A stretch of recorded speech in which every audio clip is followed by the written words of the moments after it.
Why do you expect your parents always to come and stay with you and do things? Make some compromises, take a break from your job, come back to India, stay with them, even if it is for 6 months or 1 year. Money, for the sake of money that you're staying there, I think you should think of a switch because you need to play off between having money and enjoying life. When is money enough? Right. I think, especially for someone who lived abroad for 30 years, had a certain lifestyle, and moving to a village, that's a big change. Very, very big change. I think it's again all in the mind where you want to stay and how it is. People are very nice in villages. Scary question that I get is we'll all have to accept that they are in the last leg of life. Okay. But sometimes I get the question from their children and others abroad that shall I come? My father is not well. Shall I come? But Bharat, whatever you might say, you say India is very dirty and you can keep talking about it. But I think as Indians, we should do something about it. How much do you expect the government to do? Yeah.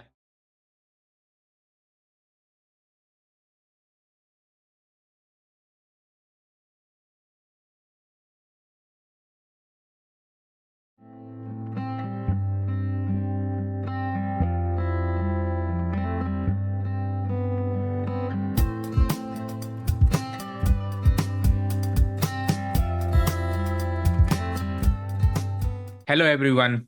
Welcome back to another episode of Desi Return. Today, I'm really excited to have Mr. Shankar sir on our show. Mr. Shankar spent close to 30 years abroad, especially 27 years in Middle East and close to 3 years in Singapore before deciding to move back to India. He visited 120 countries during his lifetime, has a lot of experience, a lot of insights in the culture, very interesting personality. He moved back to India in 2020. And since the move, he has been helping within his own community in several ways, which is very, very inspirational, very exciting. And I'm really looking forward to this discussion because there is a lot to learn from his journey, from his passion, and a lot to get inspired. With that, welcome, Mr. Shankar sir, to the show. Thank you. Thank you very much for inviting me. That's great. So let's start with a bit about your background. So what was your education? What made you to move abroad? And how was the life in abroad? Especially 30 years is a long, long time. I think like all the new people in the new generation of people, I still am finding my origin. I was born in Orissa, brought up in Bihar, did my 11th and 12th in Tamil Nadu, Chennai. That's the only time I stayed in Tamil Nadu, even though I'm a Tamilian. But my parents belong to Trivandrum, Kerala. And then I have never stayed in these places except did my engineering in Trivandrum again, and then my MBA with XLRI. And then my first job itself, unlike so many others, my first job itself was in Dubai. So I spent a lot of time, 30 years abroad, and then very consciously decided to come back. So that's how I started my career. I'm still, when people ask me why I settled down in Tamil Nadu or where am I from, it's a very difficult question to ask to answer nowadays because we don't know where we belong to. And if I would say I'm more of a foreigner than here, that would actually be technically correct because I've spent more of my time abroad than in India. Got it.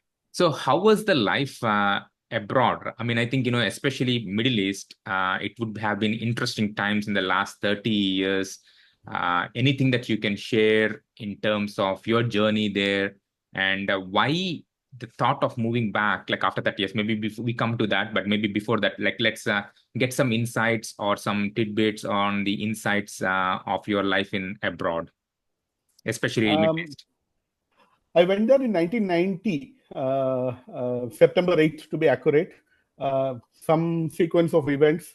I wanted to do my MBA but could not do. I didn't get admission. I was not very studious that way. But then my father was in a construction field and his owners had base of businesses in Dubai.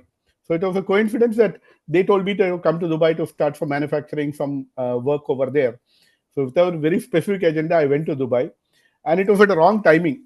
Saddam Hussein had invaded Kuwait, the first Gulf War, and I landed over there. The people over there were telling that their Scud missiles of Saddam Hussein would fall in Dubai, and they were leaving Dubai. So those are the circumstances I had gone there.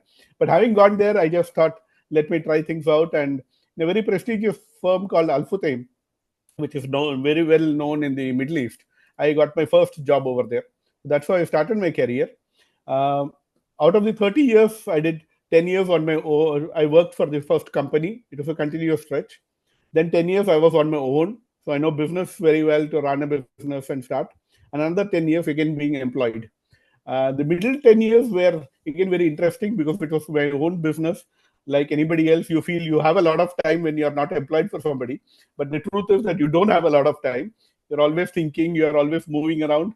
And it was the most adventurous time because I was in the area of GPS tracking when it just came in at that time. And I didn't plan out when I started my business, but immediately the Afghanistan and Iraq war and everything came up. So I was just traveling to all these weird places, trying to sell my equipments and make some money like anybody else. And all that was very, very adventurous because I used to go to all places where there is no GSM coverage, no network. So think of all the places.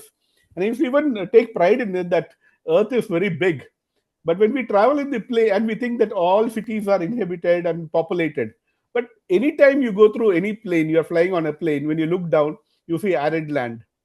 So there's a lot more place on Earth where you can go, settle down, do some things. Yeah. And that excites. And fortunately, that was my market for Yes. satellite communication equipments. So that's what I was doing. Fantastic. Yeah. Coming to the second part about coming back, I think it was a very clear three reasons. I was in Singapore when in 2020 when I decided. It was during the COVID time that things started looking bad. Now that I had started the companies in Singapore, Malaysia, Sri Lanka, Indonesia for a company that I was working. So I was the director there. So in terms of positions and work, I was at the peak of my career. But then COVID came and there was some amount of cost cutting, things that had been doing. In the back of my mind, I had always been very much by heart an Indian. So I said, I was always telling myself, I need to go to India, I need to stay there. So that was one primary reason, the love for India. Whenever I used to come on holiday, enjoy whatever I see. It could be a pani puri on a roadside or something else. That really fascinated me. That's one. Second, my father, this is a major factor. My mother passed away 20 years back.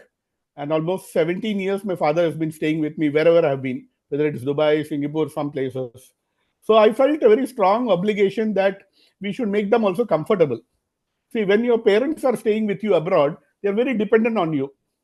Anywhere you go, if you go, then they come along with you. They can't go around without that.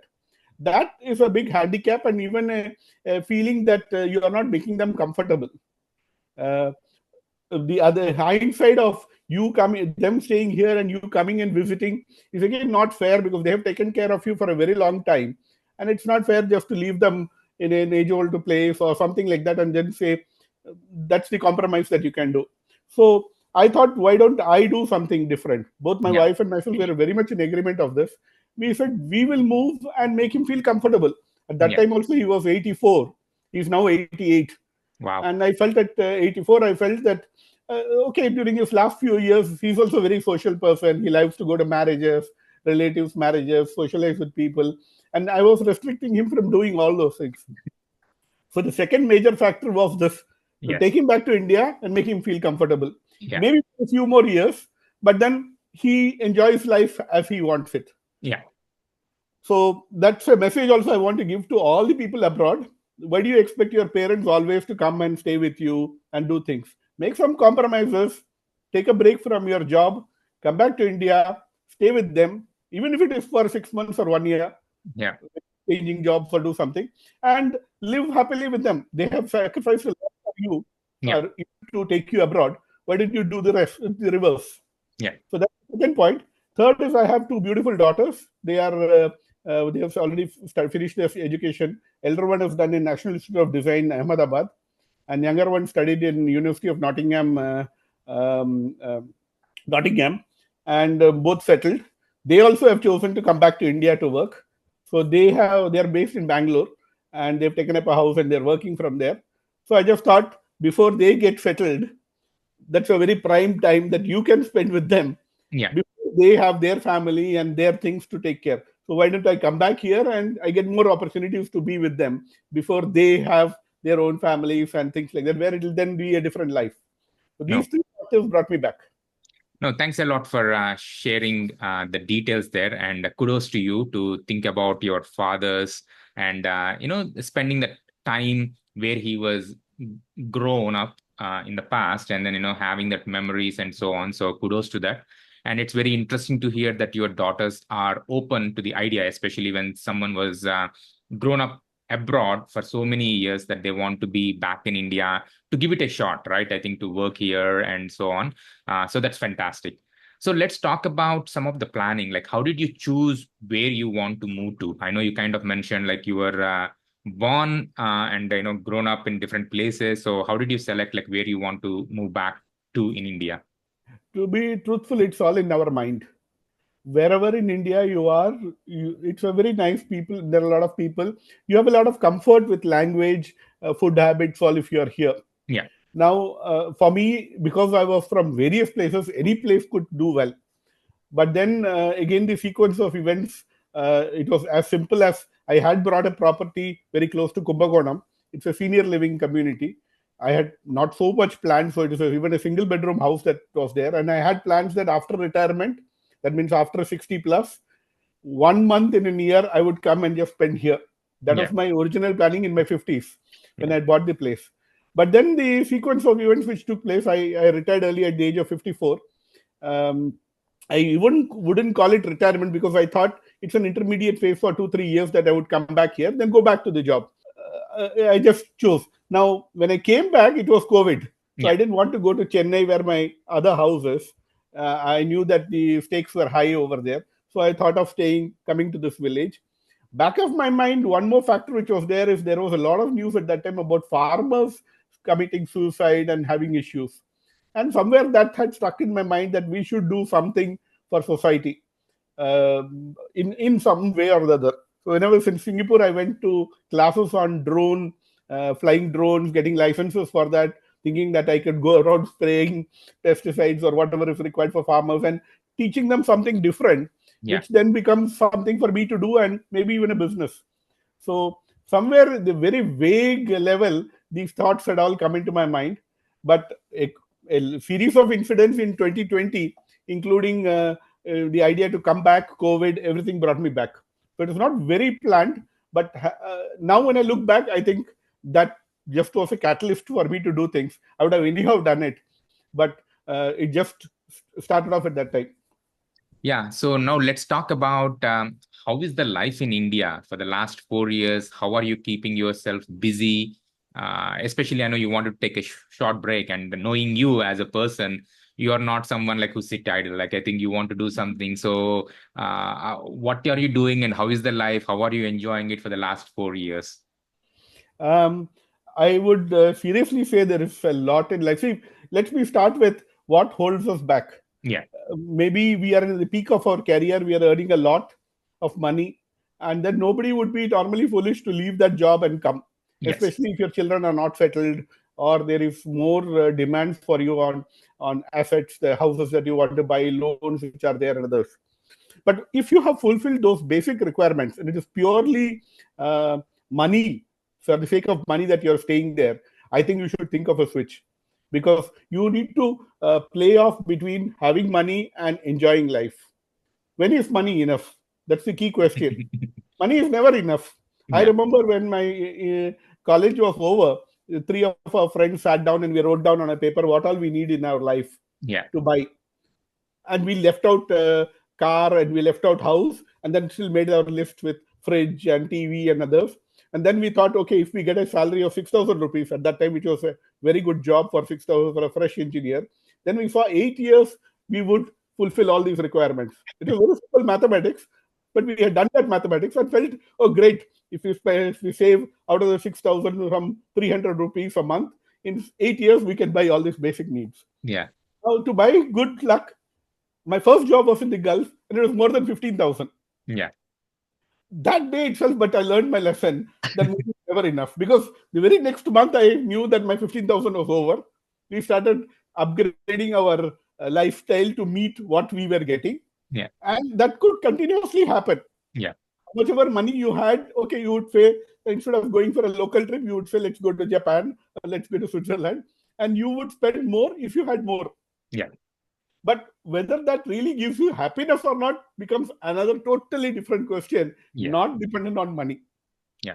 So one of the quotes which I say today is that I aspire to buy a Benz car in my career, a brand new one, um, class which had just come out and all those things. And I know what happiness I felt when I got it and I got the key in my hand. Today, when I see a village student and I'm doing something very small for him and he's jumping with happiness because he got a free cracker or a tea or a cap, and if there was some meter to measure that happiness that I'm receiving because of what he's getting against the purchase of the Benz car, I would say these are far higher. Mm. So finally, you boil down to the fact that happiness is something within you.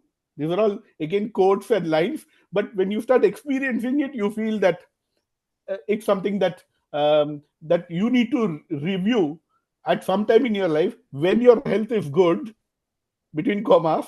Yeah. Because again, when I coming to other aspects of it, I'll tell you, when I do farming and everything, I'm panting. It's not very easy to do those things. So if you thought that you would do all those things or other aspirations at the age of 70 or 60 or 70, don't think you can do it. And Yeah. you have lost the bus already. So these are the nice stories that I share with people, and I believe in it very truly. Yeah. I So think, just to add to what you said, right? I mean, I think, people might not have time, money, or health, right? I think, there are three different things and you just need to balance it out. I think there is no end to what you want in the money. I think, it's always like upgrading the life, but somewhere you have to make that conscious decision of what's the purpose or the happiness for you in the life. So yeah, definitely, I think very valid point. So how was the life in India? Like, I think you kind of gave some insights there, but just curious in terms of you had a plan of like taking a sabbatical, like, maybe 2, 3 years, and then maybe plan to go back, but still like you are still living in India. Has things changed? Like, how was the life, and any insights on that? yeah, again, due to again the chain of events, I'm now in a place which is a typical village. In the village, one of the developer has made 220 flats and called it as senior living, where we have 220 families staying with a common. It's a senior living, so they have a common kitchen.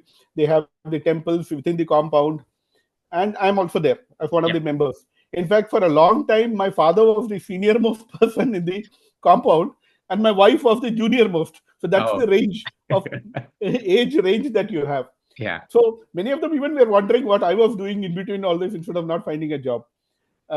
Now, this place also is very unique that even though I say it's near Kumbakonam, it's about 10 to 12 kilometers from there, it's in a village.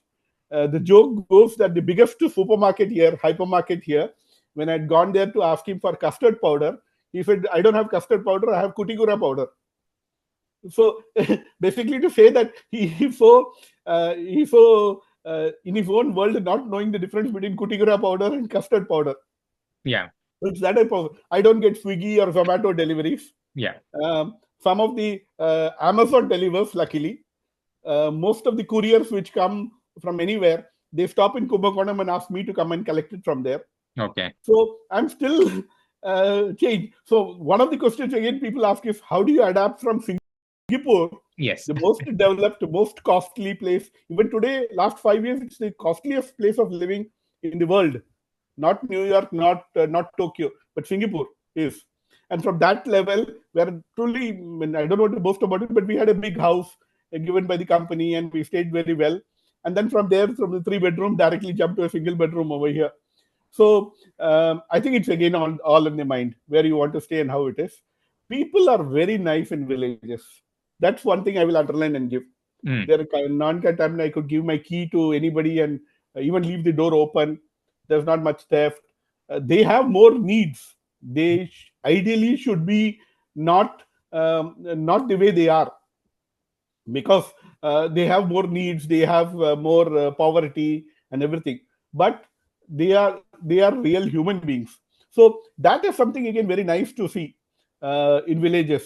And to adapt for a foreigner to adapt here, I think maybe easier than adapting in a city. Oh, really?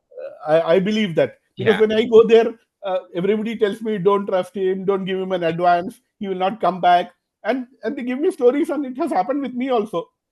During one of my visits, when I gave him a washing machine for repair, the guy asked for some advance. Then he took the washing machine also and went, and all that he put it on top of a cycle. Can you imagine a washing machine on top of a cycle? Tied it up and took it for repair. And I didn't know much at that time. My father was laughing after he heard the whole story. He didn't. He was not there at that time. He said, "Your money is also gone. Washing machine is also gone." But the truth is that there are very nice people all around in India, Yes. and they come back. There's a system in place. Compared to a foreign place, they don't even give you a receipt for what they take. So it's all on a level of trust. And that is beautiful to see. You just need to adapt to believe in that trust cycle. Yeah. Okay. Then everything works. Mm. So it is chaos, no doubt, when you move from there to here, Yeah. right from driving to everything else. Okay. And I'm a big lover of driving because all these places also, when I go, I usually take a rent a car at the airport, drive it around, drop it at the airport, and come back. Yeah. Very nice. India, driving is with difficulty Yes. because it's not just cars. You're talking about everything living on the road, Yeah. and that takes a lot of strain. It's not enjoyable, let me put it that way. Yeah. But you stop on that same driving on the roadside, you don't need to even get down.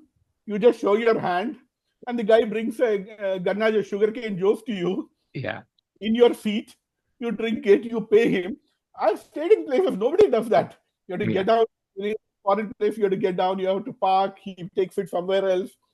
There's a lot of process in place when you are in a structured environment in a foreign country. Yeah. Whereas India, for all those things, are super.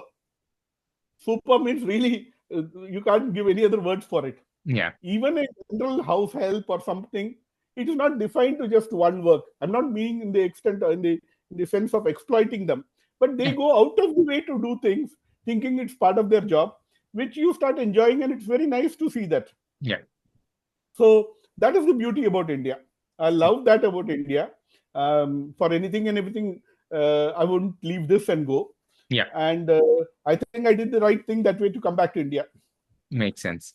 So I think you kind of provided some insight. So is there anything that you can expand a little bit, right? I think, especially for someone who lived abroad for 30 years, had a certain lifestyle, and moving to a village, that's a big change. Very, very big change. Like, people mention about like, hey, you don't miss much from West because there are like these quick deliveries, you can get a lot of stuff to your house. But in villages, as you already kind of given an indication, hey, you have to go back, or there might not be some of these things that are not available. How did you adapt? Is it just your personality that made you adapt, or after COVID you had any thoughts about, hey, let's move to a big city, or just curious on that because that's a big change, and what was your thought process behind it? See, truly, the word that it's a village, it's a smaller place, has helped me actually a lot to adapt. If the same thing after 30 years, if I had gone to the city, right from the traffic jams, the dust in the environment, the water being hard water and not being very comfortable, a lot of these things would have shaken me up to wonder whether should I go back, wasn't my life there better, and things like that. Now, uh, uh, when we are in foreign, also a lot of difficulties everybody goes through, Yeah. but they just take it up as if it's different. Like I'm sure many people from my age would have never washed a vessel or dried the clothes during our younger days. But the minute you are in a foreign place, you contribute to the house by doing all these type of things also. Now that you don't feel uh, is something that you shouldn't be doing, or it becomes part and parcel of yours. Yeah. Even simple things. I've been ironing my own clothes for 30 years. Now I don't do it because for 10 rupees, somebody else is ready to do it. Yeah. So, which lifestyle is better Yeah. if you want to look at it that way? So, money, coming back to India with money has its huge advantage. Mhm. You can really live very well, you can enjoy life, and it has its own power of dictating your lifestyle. Yeah. Having said that, it is also on your mindset. If you start finding fault with everything small, you're going on a train, you find a cockroach, you find some kind of lack of cleanliness and things like that. That's how it is. How you accept it and move on is what guides you to what how happy you can be. If you Yeah. start becoming the whole train journey, if you become very conscious that I saw in the early morning, I saw a cockroach running and I still can't find it, then you have lost the beauty of looking out of the window with lush green paddy fields and things like that. And the journey is over. Yeah. You get my point? Yes. So it's 100% your perception of how you look at things. By the way, I'm planning to go to Kumbh Mela on January, where 400 million people are going to come. Wow. Okay, so it again might, I'm not a very religious person in that sense, but just the fact that why are 400 million people going to a place is enough for me to go there. I'm trying to combine it with going and seeing the Republic Day parade. Yeah. Something during our childhood, during our school days, we have seen it on television. Why don't I go and see it? So things like that, which you can fulfill a lot of your aspirations of what you have lived all your life. I mean, somebody said this, but 50% of your life you live. 50% of your life you try to live the life you lived Yeah. by going back to the same Same places, place. eating the same food, getting the feel of things. Then you need to leave. If that is true, and it's true for a lot of people, then you need to plan that much of time for that also. I think I'm in this phase. Yeah. 2 weeks before I was in the Navaratri in Calcutta. It was an unbelievable experience. Durga Puja has never been like this for me. I have seen it in abstract, but the amount of work that goes into each pandal in Calcutta and the thing was an eye opener for me and to all the foreign viewers who may be seeing it. I say, forget about going to Turkey, Istanbul, and seeing the Sophia Palace or something. Come to Calcutta and see what's going on there. It's unbelievable that way, that how much of work has gone into it. Yeah. Uh, it's difficult to explain, but if you just anybody can YouTube Durga Puja in Pandal in this, they will see videos of things like of creativity. They work as a big team of 50 people, 100 people for 1 year just to show an idol and a concept in a pandal for 1 week, 9 days, and the 10th day they are destroying everything, Yeah. A which lot of now work. kept in a museum as a work of art. They're destroying everything as a part of a religious aspect. Then after that, starting all over again, Yeah. almost starting immediately for the next year. Yeah. So there are thousands of things like that in small nature that can be seen and enjoyed. Now, Yeah. if you are a person who enjoys these things, then what are you doing abroad? What Yeah. are you doing elsewhere not seeing these things? I was taken to Jordan to a place called Jeresh, which is where the Romans had settled. We traveled some 3 hours, went there. There was nothing but just columns and stones over there. Mm. But I'm very sure the Western media and things like that have been able to design that to make that as a natural attraction. Yeah. Whereas just 3 kilometers from here, we have a huge Nandi, Shiva's Yeah. bull. It's a huge one. And apparently, I haven't seen something like that. When you stand in front of that, it's very small. Nobody comes to see it. Nobody knows about it. And many miracles like that. Yeah. Um, I could go on and on. I'll just restrict it to come Yeah. back to the subject. But there are plenty of things like that which I feel is beautiful about India. You have to look for Understood. it and you will see it. But Definitely understood. the package will come. There will be crowd. There will be people of different nature. There will be some crooks also in between that. But which other place doesn't have that? Yeah. For Every sure. place in the world, when I went to Egypt, the guy wouldn't take money from me in a restaurant because he said that Nehru came to uh, inaugurate his Luxor Dam, the dam Mm. that they made there. And he was obliged to India, so he wouldn't take money from me after eating. So there are good people like that also, Yeah. abstract, who are there. But there are other people also who cheated me and I lost a bag and other things, which happens in commonplace places. So India is no different. Yeah. You have a lot of people who will go out of the way to help you, and there are a lot of people who are allowed to cheat you also. So if you leave that part, you can't brand any country or a place like that. For It's sure. all fine. I don't think there's any place that's ideal, right? I mean, there are pros and cons. Correct. It just depends on what is the most important thing, and live with some of the other nuances that are part of parcel of that. So now I think I'm curious about this retirement community that you talked about, right? I think there are 220 flats. I think this is a common, I think some question that I have heard also. Just curious on that ecosystem. How does, people get involved? Like, you said you have a common kitchen, and how is that managed? So anything that you can share about this Community. community, I think that would be very helpful. It's just a set of like any other ordinary blocks. It's eight, seven plus one admin block. So eight blocks, each block having certain amount of flats. It's just like that. It's compounded. They have two temples, one for Shiva and one for Vishnu. The two temples. They have religious programs. What's beautiful about it is all the people who have retired come here Yep. generally, because there's nothing else going on here. You can't do work from home also from here. The net is not very great. So you come here, then depending because there many of them happens to be Brahmins and people who believe in spirituality, they just join together, they go to the temple, sit there, they do their scripture reading and things like that. There is a very lively social programs also that go on. Yesterday we had a mule singing, and all the retired people, one of the person who's 85 came up to the stage and he sang extremely melodiously. So all these type of activities also go in. But mind you, these are all people who have been in very, very good positions. Yeah. Some has been the commando of border security force in a very top range. At one time, he was killing insurgents, running commando operations and things like that. He's here. There's one person who was group finance director of Procter and Gamble. Yeah. So many of them in their towards the end of their life, with the children all settled, maybe with even 30 to 40% of the children being abroad, their children being abroad. Because I think our generation is the only generation where we have our foot on both things. We have abroad and here. Yeah. I think with the next generation, it may not be the problem. So they're all people who have seen life, they have been in good positions in life. And there are people who are down also. Some of them where their husband has passed away and they get a pension of only 1,000 rupees a month, that low. And some who get almost 1.5 lakhs a month as pension, who had been in Delhi Development Authority director and things like that and retired. So we have all the type of people here. I additionally say that we have, like the Mahabharata, we have all the characters also here.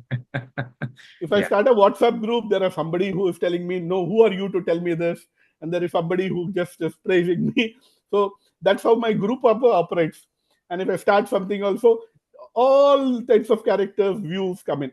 Okay. So that's our community here. Now, I'm and my wife, I would definitely add my wife because she's also very deeply involved.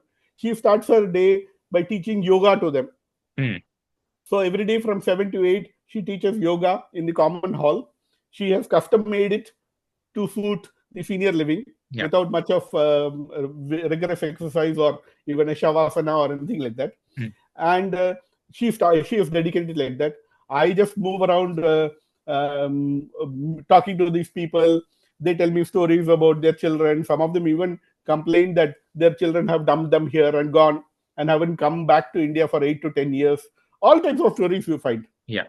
And then there are many one who are very affectionate.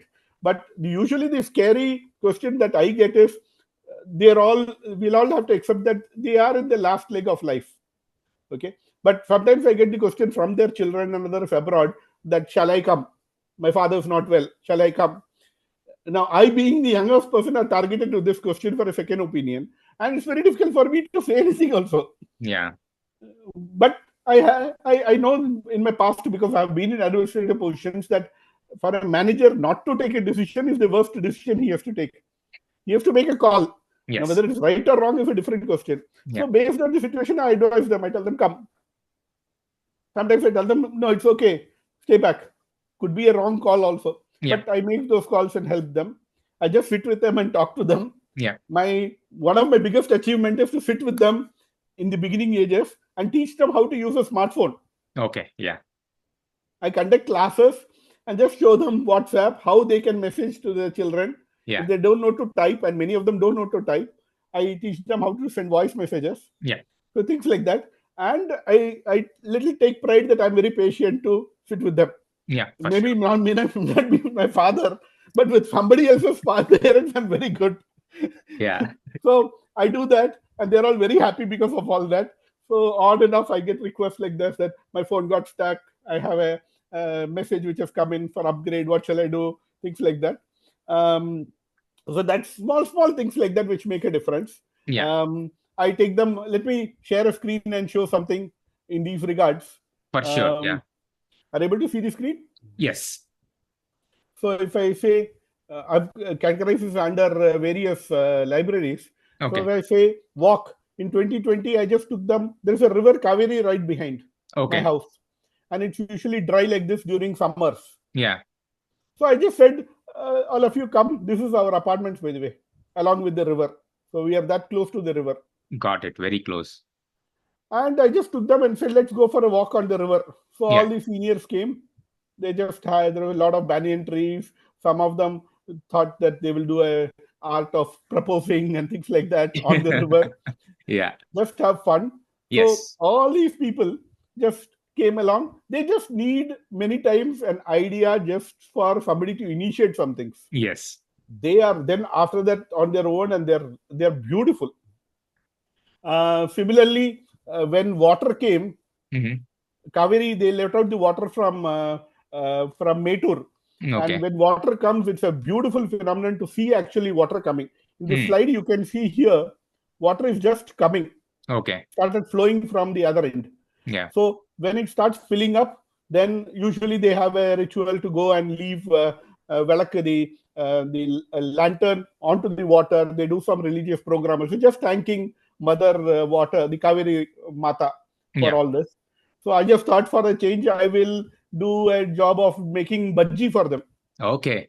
So I just sat there and I said, I'll make bhaji for all of you, enjoy on the riverside and have a nice fun. So Yeah. while they were doing all this, they didn't in fact recognize me also, Oh, initially really? when they saw me. So I just love to do these things, which is a little different. Yeah. And they also receive it very well. Yeah. And we just have a nice time enjoying all these things. Very good. I Yeah. could go on and on with all these ideas, but this is how I enjoy my life and become part of their life also that way. The senior community itself. While I was saying this, with seniors we have real fun. Let me add one more video to the pictures to Yeah. something. Maybe I should have covered this earlier, but I love to do things. So I made during Vinayak Chaturthi, I made this Vinayak. Yeah. I just got hold of bamboo and got some acting also done by children for Yeah. a program. End of it, we make things. So it gives a lot of confidence that you can pick up small things and go all the way and and make it happen. There's a Yeah. huge amount of happiness in doing this. Villages, everybody get involved. Yeah. Similarly, similarly, during last Deshara, we made a huge Ravana. Yeah. So these are all senior people who came to assist me. Yes. This is the tummy of the Ravana, Yeah. and then filled it up with fully crackers. This is my design drawing. Being an engineer, I like to do it with all my designing. So it's supposed to be some 303 feet long. So Wow. that's about 30 meters. Yeah. This is just the head portion. So if the radius is 15, diameter is 15, circumference is 47. So you just take a long bamboo of 47-inch, turn it round, make a circle out of it, and you've got this top part ready. Yeah. So things like that, which I just started doing, and it started working, and slowly we got our structure ready this way. So all Fantastic. this is work in progress once. Yeah. Then we thought we'll sell some tickets. So we said this is going to be terrace seat, premium seat, balcony seat for them to view it. Yeah. This lady who is about 80 plus, she Yeah. said she will try her bow and arrow skills. Aha. Okay. And then we went on to complete it, erect it, lift it. You can see it all in the photos where I'm sliding it through. Yeah. It's a beautiful project to start something like this and then get the whole community to look forward to it. My Yeah. Ravana looks a little crude, but it works. Yes. And then all of them got dressed. I Yeah. became Ravana Oh. with my wife, and my wife Sita decided to stay with me. That's me. Yeah. Um, and then the burning of it. It was, Yeah. again, the efforts of about 2 weeks, and then just 3 to 4 minutes in which the whole thing burns is Yes. something that you feel also emotionally attached to it, and then you see it gone. Yeah. So that's about this project. Then presently I'm working. I just started this about 3 days back. I'm taking the whole community to Guruvayur temple. Mm. So some 40 people are going to the temple. As I said, their children are all very well to do. But if you ask them whether they can come back from foreign and take them to a temple, it's a big question mark. Yes. So I just thought this is a good initiative. So I thought instead of Tirupati, I'll take them to Guru Ayur temple, and booking the train tickets, booking the bus tickets, booking their accommodation, and it's going to happen in February. So things like that you can take as an initiative. Anybody can Yes. take, Yeah. Yeah. and you're a younger person. You can take that responsibility. You can plan it better. You can execute it, and then look at the happiness that you get and others get out of it. Yeah. For sure. Communities can be beautiful like this, Yeah. and we can do a lot. And let me add that my wife is also, you have to have a click of this also. You have to be Yes. lucky. If your wife is somebody who nags about things and is not happy, you do have a problem. Yeah. But if you are able to mold it, and she is also seeing it that way, and I'm very lucky that way, she's also deeply involved. Now also, as I said, she is with all the senior people who are in their 70s and 80s, who know how to make Diwali snacks, Yeah. but are too old now to do it, Yeah. to just carry the vessels and physically do it. Yeah. So she's sitting with that community of about 7 or 10 people in another building in the rooftop to sit and do this exercise to just make things. Yeah. Now, surely they can go to a shop and buy it and But it's a finish off different. with the preparation of sweets and snacks for Yeah. Diwali. But life is much more than that. And Yeah. as somebody again once said, a ship is safest in sea, but we are all in a life, in a journey, and I think we should experience. Initially, like you asked me, I thought with the idea of going back to the farmers. I came here and tried with the farmers. It's not an easy job. The Mm. whole place is full of paddy farmers, rice farmers, Yeah. and they don't need drones, they don't need any technology. It's very simple, it's very demanding. Yeah. Now, when I tell them, why don't we grow fruits, let's have something, I even learned app development Mm. within in 2020. Sat for a 3 months course, learned how to make mobile app with the clear intention that whatever they make, I will take it to retail Mm. and make them, help them make money. But none of these things worked because they were talking about a product called rice, which is not finished in its own side. It still has its husk, it has a processing of half boiled, full boiled, and all those things. And that's the only thing they can make here in my area. Okay. Because if one field is full of water, you cannot have another field without water. It would come down, water would come from the other side. Okay. So if all the farmers decide to do something Something different and else. stop pumping water, Yeah. then they can do. So Okay. all my ideas of helping the farmers died with that one Okay. action. Even though more than the 22 farmers I know with their mobile number, I've gone to their house, I know very well, that project didn't take off. Got it. Okay. That brought me to actually saying, okay, let me do some social service around. So apart from the fact of interacting with the senior living here, Yeah. I got to move with the villagers and started to getting to know them. There were this senior living needed about 100 housekeeping and support people also who were coming. So slowly we started knowing them. As usual, their first reaction when you get closer to them is ask for a loan, which you give them, but then you burn your finger and learn the hard way that many of them don't return it or cannot return it Yeah. because they've used it for something. Then relations become bad. Yeah. So in the very 6 months, I learned this and I thought, no more loans to anybody. Let me draw a policy to help them help themselves. Yes. So with that very clear idea, we picked up the housekeeping. We told them, okay, even simple things. Pay 12 rupees in a year and you get life insurance for accidental insurance. Yeah. Some car hits you, government is paying you 2 lakh Yeah. under Pradhan Mantri Bima Yojana. Mm-hmm. You pay 12 rupees rupees. in a year and you pay it as deducted from your bank account. Because even the fact of to go and deposit that 12 rupees, I know that these people find it difficult. They don't have the time, they don't know have the knowledge, they don't know how to fill up a form. Yeah. So we start with filling up the forms for them, going and giving it to the bank, making automated the 12 rupees they are paying. We also said you deduct another 330 rupees a year and you get all types of life insurance for 2 years.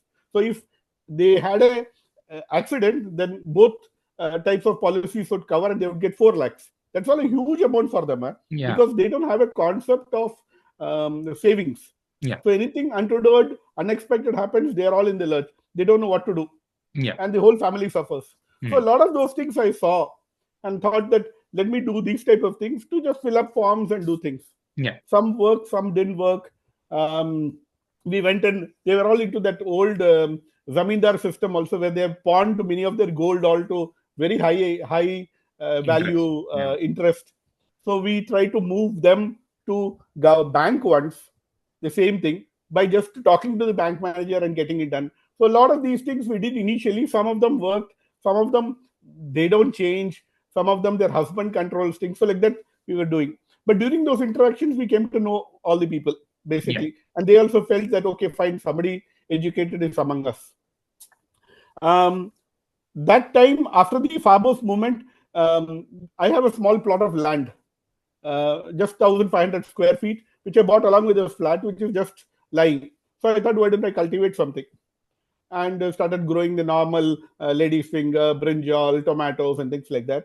But then when these villagers' children started coming in, we noticed that they didn't know the names of any of these vegetables. Wow. Why? Because their mother only takes the drumstick, makes sambar with rice, and feeds them, and that's all. They are also strained for money, for time, and life for them has become so narrow now. Yeah. So this was something very disappointing to see. They were malnourished in a different way. So this was one aspect of it. Other one was Swachh Bharat. Whatever you say India is very dirty, and you can keep talking about it. But I think as Indians, we should do something about it. How much do you expect the government to do? Yeah. So when this word Swachh Bharat came up, it was in my mind that we should do something. So I just took up these plots, empty plots which were near me, which didn't belong to me, talked to the owner, and I said, I'll just put a fence around it and keep it clean. So he agreed. It's not a big expense to put the fence up. Even electricity is not there Mm. in those places. So I took water from my pumps and started giving it as a long hose pipe to all the other areas.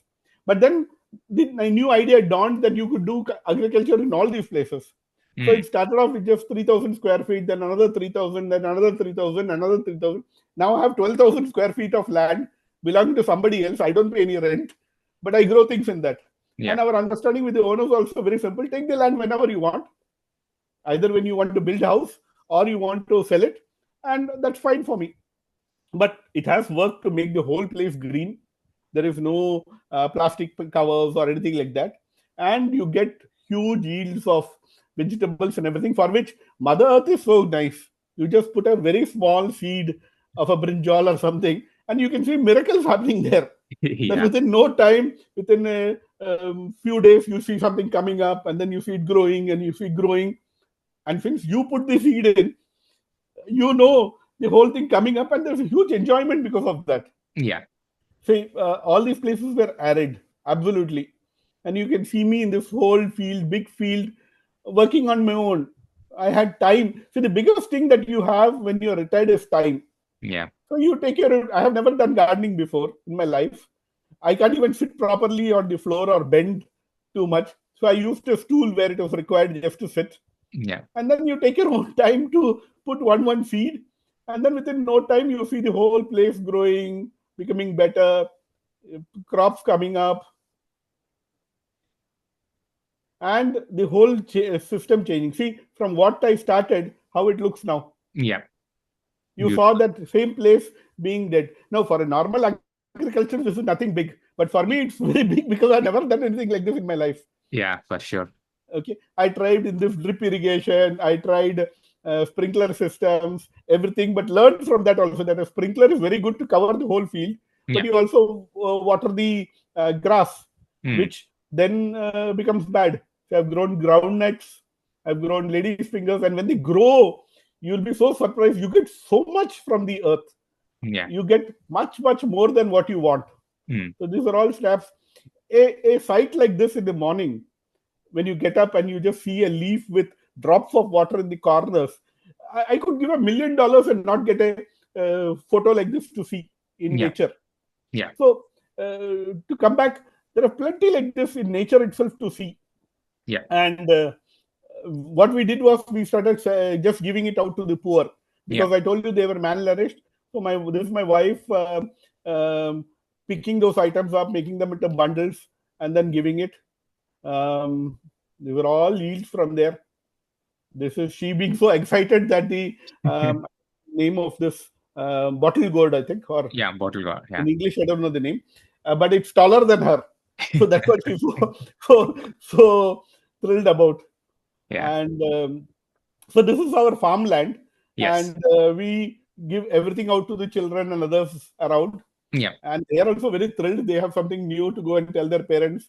We make that as an incentive for them to come also uh, uh, and learn something in the farm. Yeah. So that's one of the things. Um, I think that's about the farm. That's That great. brings us actually to even other areas of initiatives that we started, Yeah. like tailoring.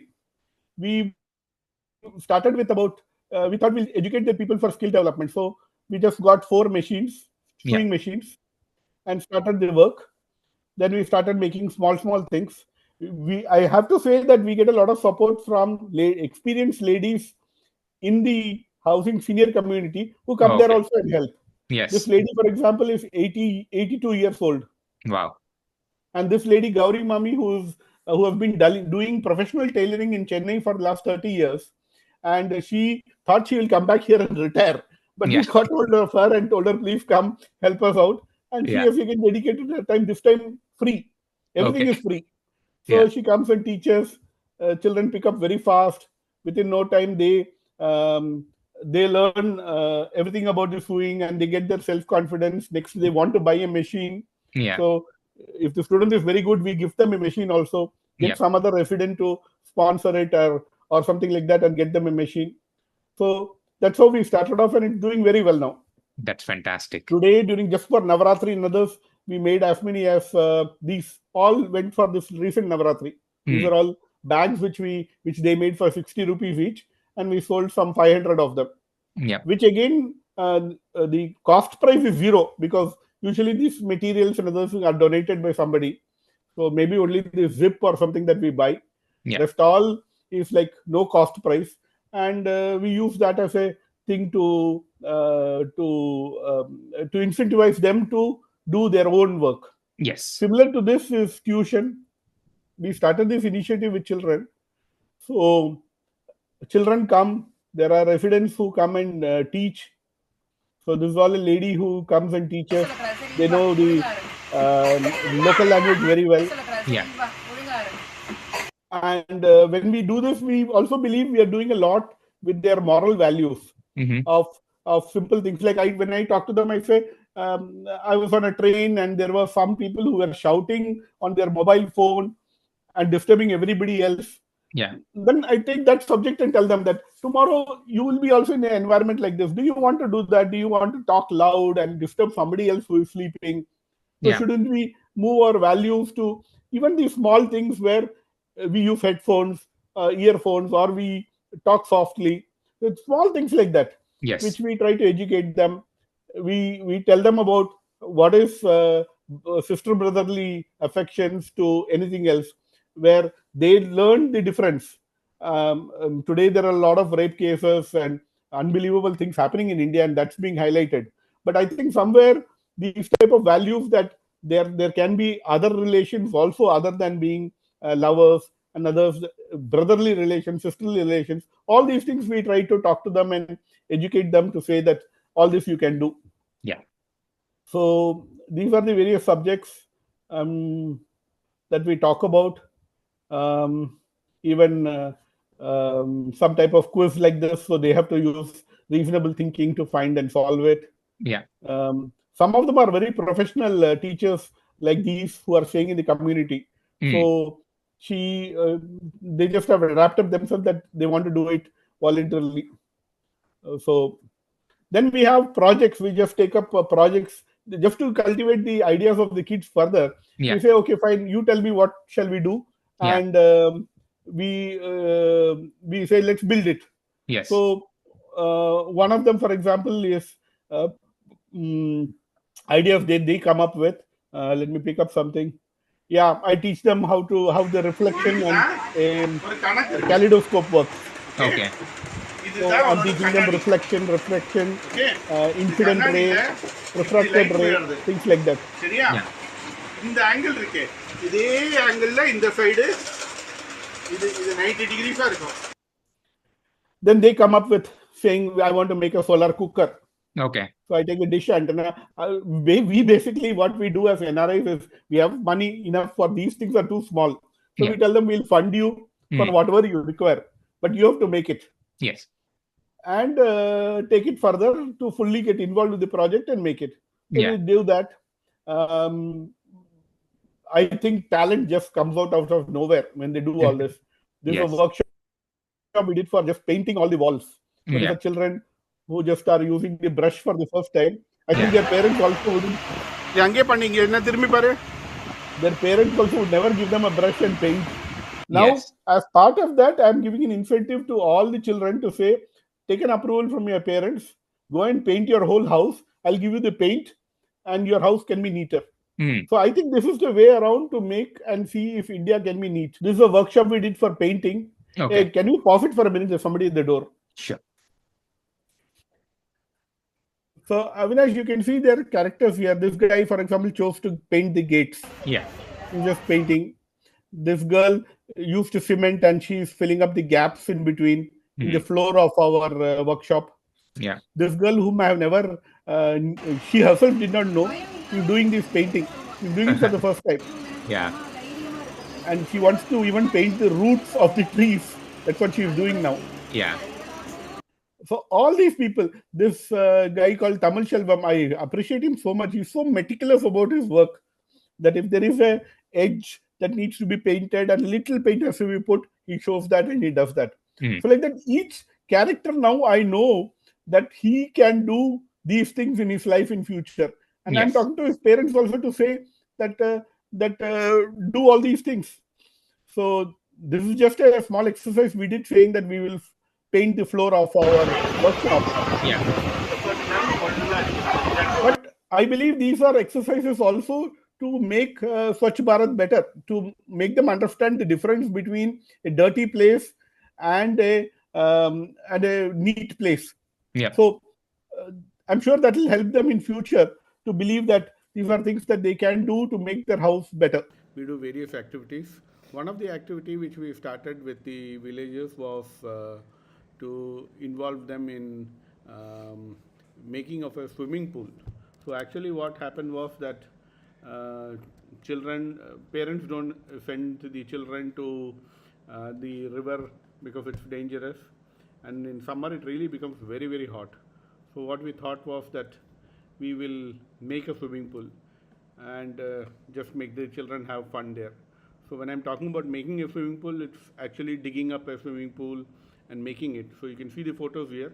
We just, because we are retired and we have a lot of time, kids also started helping out and we started making the swimming pool. So it started like this. We then took on roles of putting slabs, ready-made slabs that you get of 6 feet by 1 feet, these type of slabs.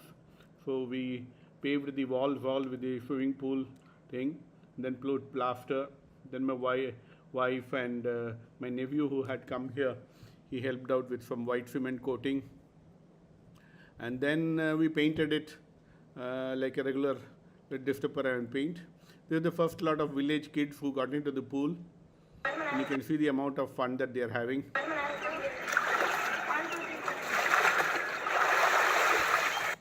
And then the boys were not lagging behind. So these are also attractions for them to come to our tuition classes and have fun. So we try to attract them by saying you come for classes, then you get all these privileges. So that's how we do it. Being an engineer, I also use some of those technologies and ideas. So if you see, there's a white pipe here, which is a water sprinkler, a field sprinkler here. So the water from the swimming pool, I take it to the sprinkler and spray the complete shed where our tailoring classes and other things goes on. So when it sprinkles, it wets the complete blue sheet on top, aluminum, which is extremely hot during summer, and also drips down these walls. And then when natural air goes through it, then it cools up the whole place by about 10 to 15 degrees. And it's a big relief during summer. So these are the activities we do over here. And that's where we are now. This is another pet project that I've started on. I don't know how well it will work, but I found it from the net. I found it from North India. We have it came up because I visited one of the the support people housekeeping's house, and it's extremely hot in summer. In their houses are made with asbestos sheet or steel blue sheet, which they call, Yeah. and inside it's like a furnace that they're staying in. So it was very hot, and I thought we should do something for it, being engineers, being educated people. So what I did was, I have started building a house. So let me show you the walls of it. By the way, the children are the one who helped me. The village children are the one who helped me make it. Yeah. So literally, like Hanuman built the bridge, Rama built the bridge. Yes. The village children helped me backfill the soil, and today it is at a stage where just 1 second, where it's like this. So this is nothing but a 18 feet by 9 feet room that I'm building. Okay. Now, what's special about it is that all around these places, they either have what do you call it, mud houses, Yeah. or brick houses, or these slab houses. Mhm. So these slabs, if you see, these slabs are all 6 feet by 1 feet slabs. Okay. Now, what I intend to do is remove one slab Mhm. and make it into an air cooling slab. Okay. So if you ask me how it works is, earthen pot where we keep water, Yes. it becomes cool. So the same way, I use these type of pots, embed it on the 6 foot by 1 foot slab, and then let water drip on these pipes, on Okay. these cups. So when natural air goes through it, it just allows cold air to come in. You got the idea? Yeah. So I'm working very dedicatedly on this project. I've not put the pipes in this case, but if you put the pipes like this, it will circulate water and keep this cool. So if I get this right, I would have the house cooling itself.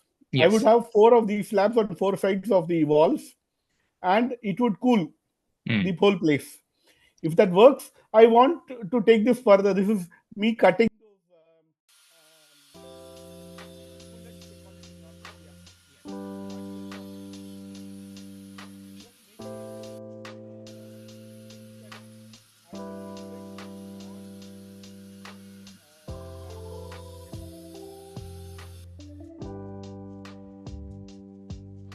Yes. These are the slabs which I'm using to cut the slabs and make the walls. Okay. So the whole idea is that if I'm able to revolutionize and make their houses cooler because of natural air going through these pots and then cooling them, I'll be very happy with this project and my own pursuit that I've done something to make them cool, make their houses cool. Yeah. Such a nice, definitely. First of all, I don't know, such a fantastic work. So I'm out of words like to appreciate what you're doing in your circle of influence, right? I think even taking the small locality like where you are living and making a difference in their living, right? I think, recognizing on the self-confidence that they can do bigger things, that they can do things, learning new things, helping them out, and then utilizing the community that you have and able to do that. So thank you very much for what you're doing. And Really, really appreciate from the bottom of my I heart. have a few more points to add on to it. Yeah. I think this is the way forward for anybody and everybody. See, let me be a little different in the way I present it. I'm doing this, let's say, even in a selfish motive. The selfish motive here is I'm being happy. Okay, I'm enjoying myself. I don't know. It has reached a level now that if I go to the metro cities and if I'm in a different environment, I don't know really whether I would be happy there. Yeah. It's involved me so much here. Some of these schemes work, some don't. For example, we bought stoves. There is a particular type of a stove ready-made available in Amazon, which uses firewoods and it has a blower from below, so it makes it into cooking grade fire. To cut the story short, I just bought it from there, picked up young boys who are just sitting idle without jobs, and said, "Go and sell it." And on Amazon, it's retails at 3,000, and here because of wholesale, I bought it at 2,000. So I said, "I'll get 50 of these," and gave it to them, and said, "You go and sell it, and you keep the profit." As simple as that. Some of them said even they don't have the 2,000 to give me and take one. I said, "You sell it and then give me back the money." Yeah. But my idea was very clear, to Yes. give them some employment, Yeah. which they would get involved and do. So they put a table in front in the main road itself, one demo unit of the stove to show how it works, and they were selling. Sad part is they were making the money, almost 1,000, but getting drunk, Mm. using all the money to get drunk. This is something called that I can't do anything about. Yeah. And it even makes you wonder that are you in the right direction, because now you are funding their drinking. Yeah. Like, yeah. Mm. Okay, and sorry to say that, but it is prevalent all over Tamil Nadu, or at least that I know for sure. Mm. This is alarming. This is an issue. This is number one. Number two, with farmers and their children. Farmers wanted good for their children. They have studied well, but they're all moving to the cities. Yeah. They are getting even lesser salaries or lesser savings in the end of their whole term, but they don't want to come back to the villages. So what's going to happen in the next generation? How are we as a government or a society going to look at it? Everybody needs agriculture, so Yeah. you can't leave that sector out. These are difficult things to address, and I don't know the solution. So thank you very much, Shankar sir. I think I'm getting inspired, just from this conversation and how each individual can do their own influence, right? Or their own way of doing something in their own communities around and contribute to this Swachh Bharat, or how you can empower and so on. So really, really very inspiring. So what's the future plans for you? I know you initially planned this to be as a sabbatical, and based on your experience of this happiness and what you can change in someone's life, what are you thinking right now in terms of what you would love to do in the next few years? Yeah, very frankly, I don't know. I think life is to be taken sometimes by the step. So you move forward, you see things. It could be true that tomorrow I get a little bored by what I'm doing. It could be that I find something else better to do, things like that. That's the truth. And I think we should be ready for all those things. But right now, I'm in the peak of enjoying myself and see doing this for a long time. Having said this, I'm in no way saying that metro life or foreign life is not great. It has its own charms of it, Yeah. and plus points. It's in a very structured way. So anything you do, you're doing it in the best manner possible. So that life is also good. But I have chosen now to do this, and let me keep doing it till I enjoy it. So Yeah. that's how short life or short term that I see things. Fantastic. So I want to switch gears a little bit, and I'm curious about your kids, right? Someone who spent close to 30 years abroad, pretty much born, grown up, and studied there, and who moved to Bangalore for work. And how has it been for them? How are they enjoying it? How is it going for them? Any thing that you can share on that side? Um, Let me start with my elder daughter. She was born in abroad. She was brought up till her 12th abroad. She was also a dynamic character. She was the head girl for her school. She and my wife played for the UAE cricket team. Wow. Okay. My wife played up to Ranji Trophy level, and then when they went to Dubai, my wife took her for prelim and selections to the Sharjah Cricket Stadium, but they said that there is no age limit, so it ended up with my wife and my daughter both playing for the UAE cricket team. When I say UAE cricket team, UAE nationals don't come to the stadium also. It's only Indians and Pakistanis and British and Scottish people and Bangladeshis who play for the UAE cricket team. Yeah. So he played like that. They both played and went to various places and played. My elder daughter, that way, and Dubai is different. Dubai is actually a mini India only in all respects, because food habits and everything are not so much moved out from what we are having here. So, but it was a big challenge for me when she got admission in National Institute of Design in Ahmedabad and she was moving out.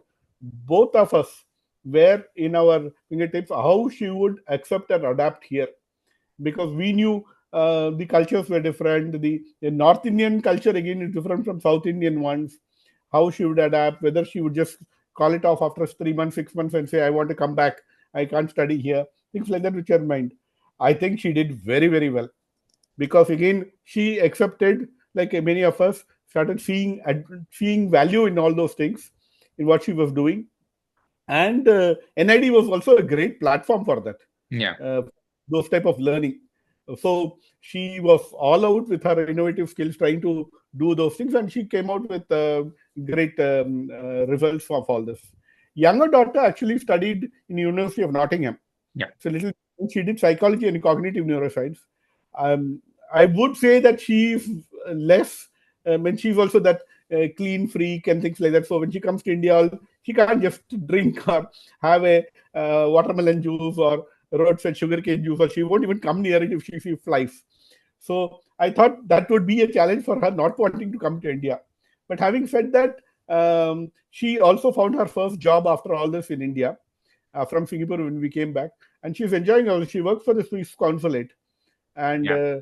she enjoys Bangalore life. Food is great. They talk so much about the variety of things that they can do in India. So both of them have adapted very well to Indian circumstances. Having said that, because they are young and they have seen the other side of life, it is possible that they may take a break and go abroad also. Sure. Okay, purely or maybe mainly because of commercial reasons. They're both Yeah. doing very well also with money, earning well. But I think they know the differentiation between the two, Yeah. of life here and there. So to be very honest, I won't be surprised if they chose either ways to go either ways.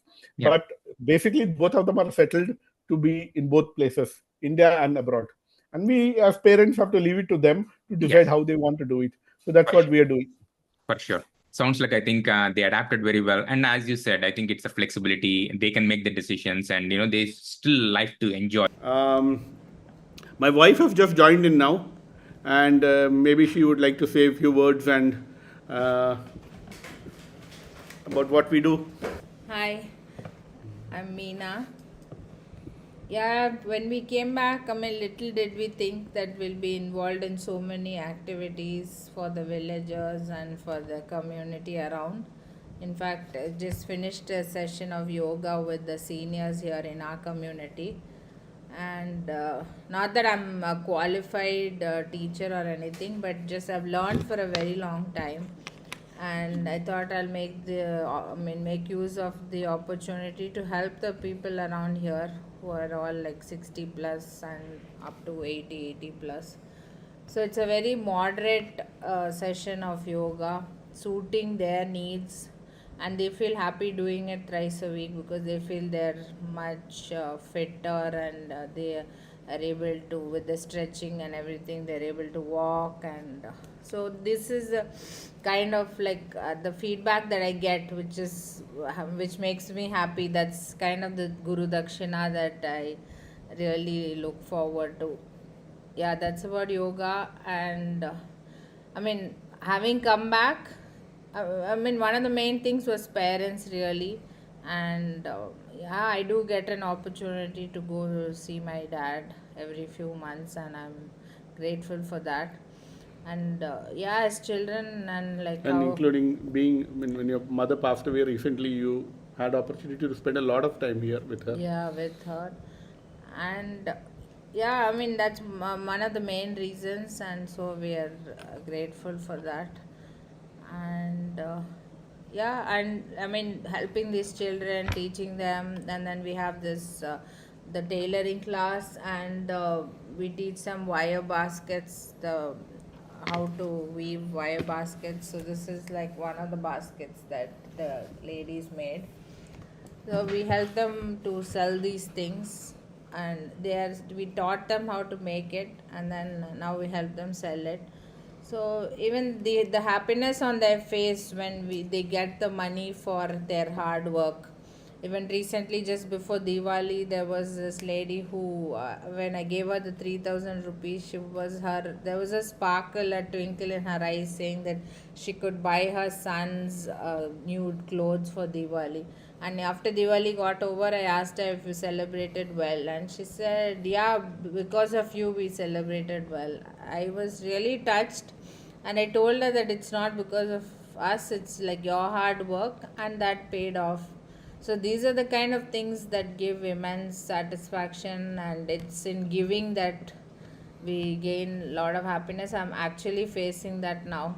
And even when we travel and everything, like we're just looking around what gifts we can. I mean, some small things may not be of big value, but some small things for these children we look, and it looks like for the children, when we say for the children, it means more for our JM kids than our own kids. I mean, our own kids are no less, but yeah, nowadays we are looking out for things for these children, and it gives a lot of happiness.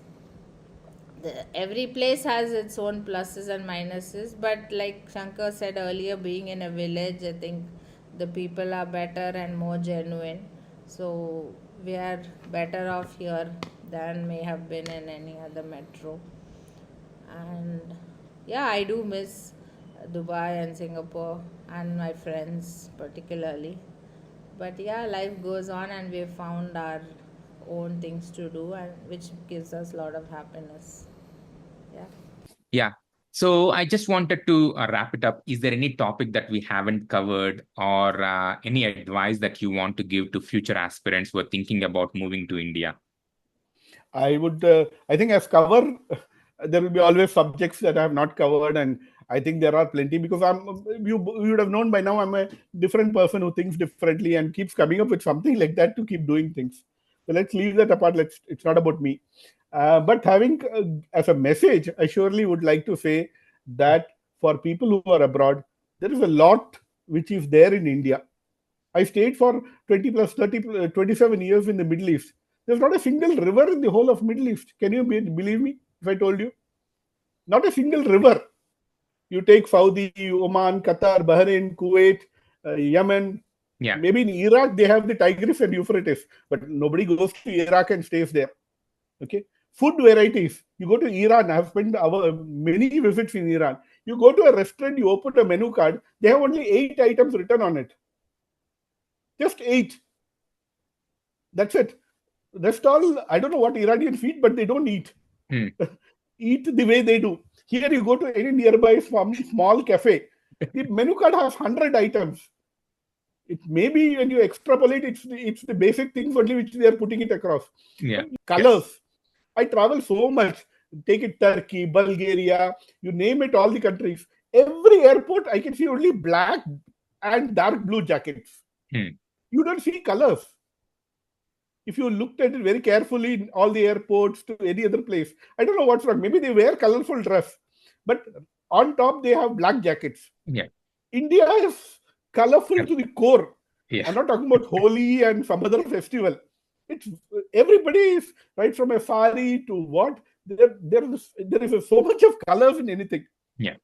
So there are so many things in India which are beautiful, and you should live to experience it. And you being an Indian, whoever it is there, it will be a difficult sale for me to do it to a foreigner to come back to India and stay. But you being an Indian, having got a taste of it, do come to India. Don't do that 1 month, few weeks stay. Just take a break, come and stay for 1 year. You will get the mix of everything. Then make your choice where you want to stay and how you want to enjoy life. But Yeah. if you don't do that and just believe that that's a better place for you, I think you're doing a mistake. Or at least you're not being fair to yourself. So that's the message I want to give everybody. No, thanks very much for such a direct, clear message about your thoughts again in terms of how one should look at that. So really, really, really thankful, Mr. Shankar sir, for taking your time and sharing your inspiring journey. Someone who spent close to 30 years, moved to a village and enjoying the life to the fullest right now, which is amazing. And the service that you're doing, kudos to you. I really appreciate what you're doing, and hope it inspires a lot of us to do our own job in different aspects. So with that, thanks again, and really wish you all the best with all the things that you do. I think you are not a person who sit idle. I think there are a lot of ideas brewing in you, and thanks again for coming on our show today. Okay. Last line on that subject about staying in a village. Because I can't explain what I'm doing here to a lot of people who see me differently, I just tell them that I was going on the plane from above. Somebody pushed me. That's how I landed at this place. So for me, it's as simple as that. You have to live somewhere. You have to be happy. And what gives you happiness is what you should do. Yeah. That's it. Thank you very much. Thank you. Thank you. Thanks a lot.